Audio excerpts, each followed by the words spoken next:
오늘 6절에 보면은 예수께서 제자들에게 말씀하십니다. 너희는 바리새파 사람들과 사두개파 사람들의 누룩을 주의하고 경계하여라. 그리고 12절을 보면은 이 말씀의 의미를 해설해 주시죠. 바리새파 사람들과 사두개파 사람들의 가르침을 경계하라 말씀하십니다. 바리새파 사람들은 율법과 장로들의 전통을 고수하는 것을 강조한 당시의 종교 지도자들이죠. 그런데 자신들이 세운 전통을 고집하다가 형식에 집착해서 정작 하나님의 율법을 주신 목적 그리고 그 정신을 잃어버린 사람들입니다. 또 사두개파 사람들은 당시 집권 세력인 헤롯 땅 그리고 식민 치하에 다스리는 로마 제국의 정치인들과 결탁한 정치 지도자들이에요. 이 사두개파 사람들은 세상에서 성공하는 것이 가장 중요한 가치였고 자기 이름을 내서 사람들에게 인정받는 삶을 추구하는 사람들이었습니다. 그래서 자신들의 목적을 위해서라면은 정치 권력에 빌붙어서 악한 정부도 하나님의 이름으로 축복하고 영합하는 그런 사람들이었죠. 바리새인들과 사두개인들이 표적을 구하는 것은 그들이 예수님을 믿기 위해서 표적을 구한 것이 아니었습니다. 1절에 기록된 것처럼 예수님을 시험하기 위해서였습니다. 당신이 과연 하늘로부터 오신 메시아 그리스도인지 당신 스스로 입증해 보라라는 지극히 도발적인 행동을 한 것이죠. 그런데 여기서 우리가 주목할 특이한 점이 있습니다. 지금 이 바리새파 사람들과 사두개파 사람들은 사실은 평소에는 서로 상극인 사람들이었던 거예요. 그런데 이 상극인 사람들이 예수님을 시험하는 목적을 위해서 지금 하나로 결탁한 겁니다. 참 특이하죠? 사람이 그렇습니다. 신학적으로 가장 첨예한 대립을 하던 두 분파가 예수님을 제거하는 목적을 위해서 하나로 연합하는 것을 보면 참으로 안타까운 일이죠. 특히 이 두 분파가 연합해서 하나가 된 모습은 복음서 전체에서 이곳이 유일해요. 죽이기 위한 이 일에 하나가 된다는 것은 너무나도 어리석은 일 아니겠습니까? 그것도 예수 그리스도를. 바리새인은 종교적인 이유로 정치인들을 이용하는 거고 또 사두개인들은 정치적인 목적으로 종교인들을 이용하는 겁니다. 그들의 목적은 예수님을 시험해서 급기야는 자기들에게 방해되는 그 존재를 제거하는 데 하나가 되었던 것이죠. 거기에 앞장섭니다. 또 하나 주목할 점은 사실 우리가 앞서 보았던 15장에 보면 예수님은 이미 여러 가지 능력으로 기적을 행하셨습니다. 그리고 그 사건들을 바리새파 사람들과 사두개파 사람들이 알지 못하는 게 아니에요. 그런데 그 이어서 바로 또 표적을 구하고 있는 것을 주목할 필요가 있어요. 그러니까 이들은 이미 예수님이 누구신가라는 것을 알려주는 표적들을 이미 볼 만큼 보았다고 해도 틀린 말이 아니에요. 심지어 바로 앞에 15장 31절을 보면은 무리가 보고 놀랍게 여겨서 이스라엘의 하나님께 영광을 돌립니다. 그 이 무리들은 누구냐면 이방인들이에요. 이방 지역에서 예수님께서 그 치유의 기적들을 행하시는데 하나님의 능력을 보여주시죠. 그런데 그 이방 사람들조차도 예수님이 누구신가를 보고 이스라엘의 하나님께 영광을 돌리는데 정작 이스라엘의 종교 지도자들과 정치 지도자들은 그 예수님을 죽이기 위해서 하나가 될 뿐만 아니라 그 많은 증거들을, 표적들을 보여주셨음에도 불구하고 또 보여달라는 거예요. 그것은 믿기 위해서 그런 것이 아니라 죽이기 위해서 그 빌미를 찾기 위한 구실에 불과했던 것이죠. 한마디로 그들에게는 하늘에서 내려온 가장 큰 표적이신 예수님을 거절하는 것, 그것은 기적이 부족해서가 아니라 그들에게는 믿음이 없어서였기 때문입니다.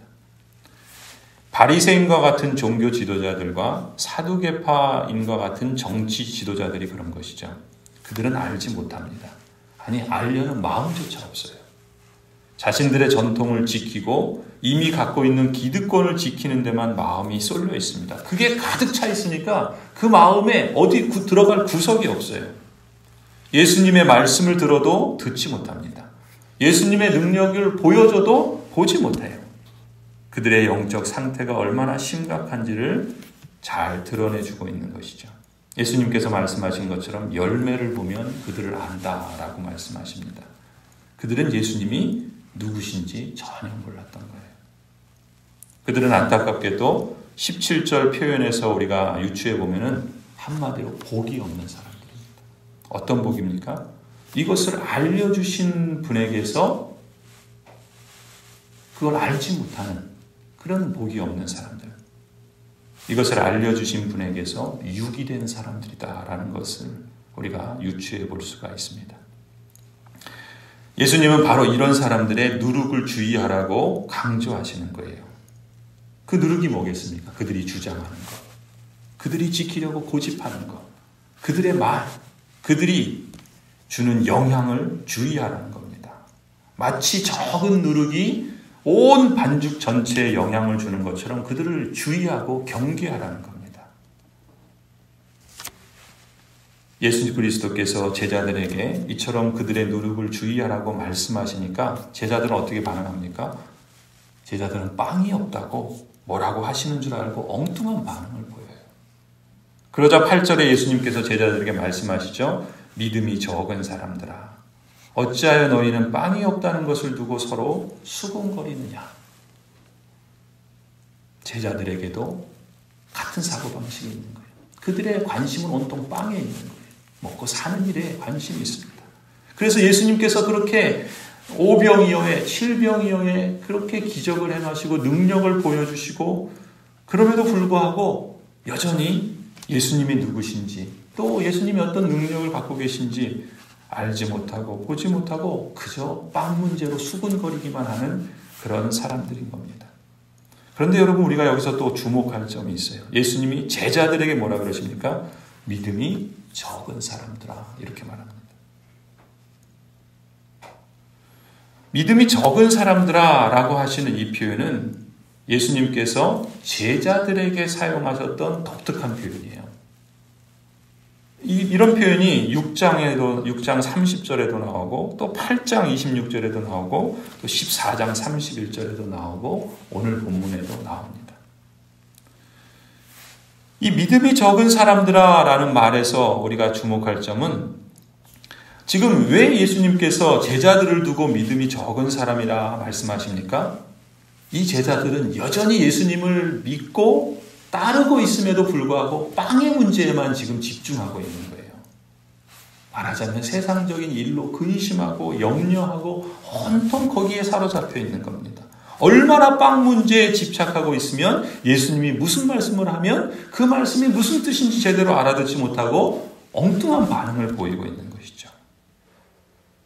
예수님을 믿고 가까이 따라다니며 많은 말씀을 듣고 많은 능력을 보았지만 제자들에게는 여전히 빵 문제에서 벗어나지 못하는 그런 영적 수준에서 머물러 있었기 때문에 예수님께서 그것을 일깨워 주시는 거죠. 믿음이 적은 것을. 그런데 또 하나 우리가 주목할 점은 믿음이 적다는 표현은요, 믿음이 없다는 것과는 또 전혀 다릅니다. 우리가 17장에 보면은 믿음이 없는 이라는 표현을 이제 예수님 그 표현이 나옵니다. 믿음이 없는 것과 믿음이 적은 것은 하늘과 땅의 차이입니다. 믿음이 없는 것은 아예 믿음이 없는 거고 믿음이 적다는 것은 믿음이 있다는 거예요. 그런데 다만 그 믿음이 이 세상적인 빵의 문제에 사로잡혀서 너무나 그 힘을 발휘하지 못하고 적은 것이죠. 제자들은 분명 예수님께서 인성을 가지시고 신성을 가지신 분이라는 것을 믿기는 믿어요. 그런데 그들의 그 믿음은 예수 그리스도의 능력과 말씀을 온전히 믿지 못하고 의심하는 겁니다. 14장 31절에 있는 거죠. 또 그것을 잊는 거예요, 자꾸. 그 생각하지 못하는 거예요.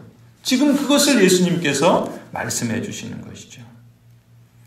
그런데 여기서 우리가 이 예수님의 말씀에서 주목할 점이 있죠. 15절을 보세요. 예수께서 제자들에게 물으십니다. 그러면 너희는 나를 누구라고 하느냐? 그러니까 베드로가 대답하죠. 주님은 살아계신 하나님의 아들이십니다.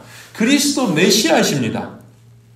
그러니까 이건 뭐예요? 지금 예수님이 누구신지 보고 있고 그것을 고백하고 있다는 거예요.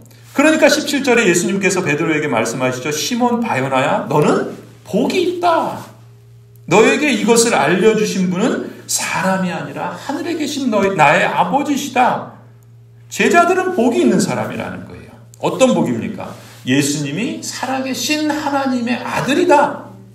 메시아 그리스도다. 라는 것을 믿고 알게 된 복이 있는 사람이라는 것입니다. 바리새파 사람이나 사두개파 사람들처럼 아예 믿음이 없는, 그래서 예수님을 알지 못하고 보지 못하고 죽이려고 하는데 혈안이 된 자신의 전통과 자신의 그 생각과 자신의 고집을, 그리고 자신이 갖고 있는 기득권을 포기하지 못하고 거기에 사로잡혀 있는 이런 사람들과는 하늘과 땅의 차이가 있는 사람들인 거예요. 그런데 이 믿음의 복을 그들 스스로가 가지게 된 건가? 아니죠. 하늘에 계신 성부 하나님께서 그들에게 알려주셨다는 거예요. 다른 사람들에겐 없는 그 복을 주님께서 주셨다는 것이죠. 믿음이 없는 사람이 아니라 믿음의 복을 받은 사람들이라는 거예요. 그러면서 18절에 예수님께서 덧붙여 말씀하십니다. 나도 너에게 말한다. 너는 베드로다. 나는 이 반석 위에다가 내 교회를 세우겠다. 죽음의 문들이 그것을 이기지 못할 것이다. 죽음의 문들이 교회의 권세를 이기지 못한다는 거예요. 교회가 갖고 있는 권세가 이런 거란 겁니다. 예수 그리스도의 능력과 그 권세, 앞서 말씀하셨던 그 예수님이 행하신 놀라운 기적과 그 권위 있는 말씀들, 그것을 믿고 아는 사람들이 믿음이 있는 사람들이라는 거예요. 그것이 교회라는 것입니다. 교회가 아니고서는 이것을 알 수도 없고 믿을 수도 없어요. 하나님께서 알려주신 사람들이기 때문에 그렇습니다. 그런 예수 그리스도의 능력과 권세를 누가 당할 수 있겠어요? 당시의 종교 지도자들, 당시의 정치 지도자들, 그들이 겉으로 볼 때는 다른 사람보다 더 유명하고 힘이 있고 더 부유하고 더 잘 사는 것 같지만 그들에겐 정작 있어야 될 가장 중요한 것이 없는 겁니다. 복이 없는 사람들이에요. 하나님께서 그것을 알려주시지 않은 유기된 사람들인 겁니다. 그러나 이 제자들은 하나님께서 이것을 알려주셨고 그런 점에서 이들은 진짜 복이 있는 사람들이죠. 다만 제자들에게 왜 믿음이 적은 사람들이라고 하겠습니까? 그리스도께서는 이제 당신을 따르고 믿는 제자들이 그리스도를 온전하고 전적인 그 믿음을 기대하시고 바라시는 것이죠. 히브리서 11장에 뭐라고 말씀합니까? 믿음이 없이는 하나님을 기쁘시게 하지 못합니다. 믿음이 있어요. 그런데 그 적은 믿음으로는 하나님을 기쁘시게 하지 못합니다. 자신도 기쁘게 하지 못해요. 늘 빵의 문제에 사로잡혀서 허덕이면서 살아갑니다. 예수 그리스도의 능력과 교회에게 주신 권세가 무엇인지를 알지 못하고 그 믿음의 능력을 발휘하지 못하고 늘 이 땅에 사로잡혀서 살아갑니다. 그래서 말씀하시는 거예요. 믿음이 적다고. 믿음이 적다고 그것을 꾸중하시는 것이라기보다는 그들에게 있어야 될 그 믿음이 있는데 그 믿음의 능력을 자꾸 가두어 두니까 지금 제자들처럼 빵이 없다고 지금 빵을 안 갖고 왔다고 그 온통 거기에만 관심 있는 제자들에게 지금 일깨워 주시는 것이죠. 히브리서 11장에 그렇게 말씀하죠. 하나님께 나아가는 자는 반드시 그가 계신 것과 또한 그를 찾는 자들에게 상 주시는 이심을 믿어야 할지니라. 믿음이 크다는 건 뭐겠습니까? 믿음이 적다와 반대하는 말은 믿음이 크다는 건데 믿음이 큰 거는 다른 것이 아니에요. 하나님께 나아갈 때 하나님은 계신다라는 것을 믿는 것과 그리고 하나님을 찾으면 하나님은 상을 주신다라는 것을 믿는 것, 그것을 믿고 받아들여서 그것을 신뢰하며 따르는 사람을 믿음이 크다고 그러는 거예요. 그 사람이 무슨 예수님처럼 오병이어의 기적을 행하고 칠병이어의 기적을 행하고 그 다음에 죽은 사람을 살려내고 그런 걸 두고 너도 나처럼 그렇게 행하라 이걸 요구하시는 게 아니죠. 믿음이 크다는 것은 이미 우리에게 알려주신 그 복 그리고 이미 그것을 보게 하신 복 예수 그리스도가 누구신가 그가 계시다는 것 그리고 그 그리스도가 계신 것을 알고 그분을 찾는 사람들에게는 하나님께서 상 주신다. 예수님을 찾는다는 건 뭐겠습니까? 그분의 능력과 권세와 그 하나님 나라의 생명과 그 복음을 찾는 사람들이죠. 팔복의 말씀이 다 그런 거 아닙니까? 산상수훈의 예수님의 설교가 다 그런 거 아니겠어요? 제자들에게 바로 이 믿음이 이제 더욱 온전해지고 더욱더 전적인 믿음으로 자라가기를 기대하시는 것이죠. 성도 여러분, 여러분에게 눈과 귀를 열어주신 분이 하나님이십니다. 믿음의 복을 주신 성부 하나님께 찬양과 감사를 드리십시다. 그리고 이제 주님의 능력과 말씀을 더욱 온전히 믿고 알고 신뢰하며 따를 수 있는 더 큰 믿음의 복을 주시도록 간구하십시다. 그리고 순종의 길을 걸어가십시다. 하나님을 신뢰하며 하나님을 따르며 하나님을 더욱더 찾으며 이 복된 길을 걸어갈 수 있기를 바랍니다.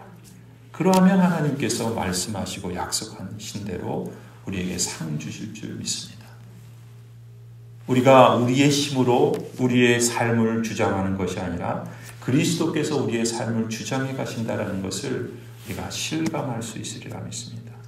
우리의 삶의 모든 여정이 어찌 보면 이미 우리에게 주신 믿음의 복을 그 하나님의 그 권세와 능력과 역사하심과 생명을 우리도 잘 살 뿐만 아니라 그것을 통해서 마을과 이 세상 속에 하나님의 나라가 여기 있다는 것을 증거하도록 우리를 보내심 아니겠습니까?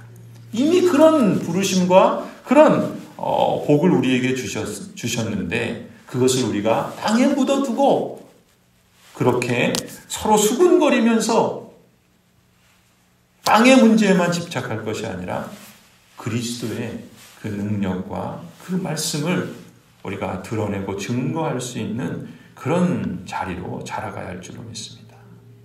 그런 우리들에게 하나님께서 상 주실 줄 믿습니다. 이러한 은혜와 이 평안이 우리 교회와 또 우리 모두에게 더욱 충만하기를 간절히 소원합니다.